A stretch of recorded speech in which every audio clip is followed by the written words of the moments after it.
네, 박근혜 전 대통령이 서울구치소에서 구속 수감 사흘째를 맞았습니다. 검찰은 이르면 내일 박 전 대통령을 상대로 추가 조사에 나설 계획입니다. 네, 서울중앙지검에 나가 있는 취재기자 연결해서 자세한 내용 알아보겠습니다. 이재동 기자, 박 전 대통령 오늘은 어떤 일과를 보내고 있습니까? 네, 구속된 뒤 첫 주말을 맞은 박근혜 전 대통령은 구치소 방 안에서 홀로 하루를 보내고 있을 것으로 예상됩니다.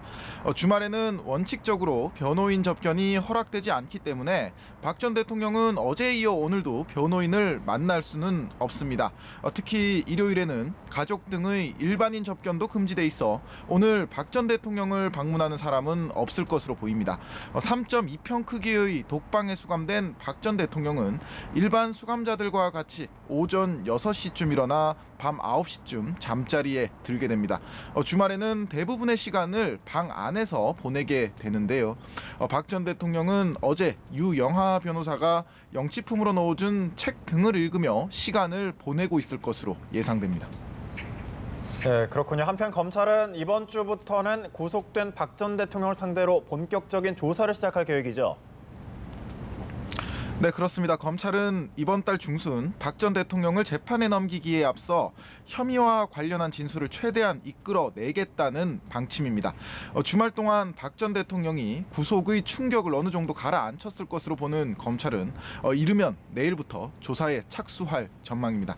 박 전 대통령을 직접 서울중앙지검 청사로 부르거나 아니면 서울구치소로 수사팀을 보내 방문 조사하는 방안을 검토 중인데 언론 노출이나 경호 문제 등을 감안해 방문 조사 쪽에 무게가 실리는 분위기입니다. 그동안 혐의 대부분을 부인해온 박 전 대통령이 구속 수감 이후 심경의 변화를 보일지가 최대 관건입니다. 일각에서는 구속 이후 박 전 대통령이 전략을 수정해서 증거가 명확한 일부 혐의는 인정할 것이란 관측도 제기되고 있습니다. 검찰은 안종범 전 청와대 수석과 정호성 전 청와대 비서관이 그동안 박 전 대통령의 지시에 따라 움직였다고 밝힌 만큼 필요할 경우 이들을 박 전 대통령과 테이블에 함께 앉혀 조사하는 방안도 검토 중입니다. 서울중앙지검에서 연합뉴스TV 이재동입니다.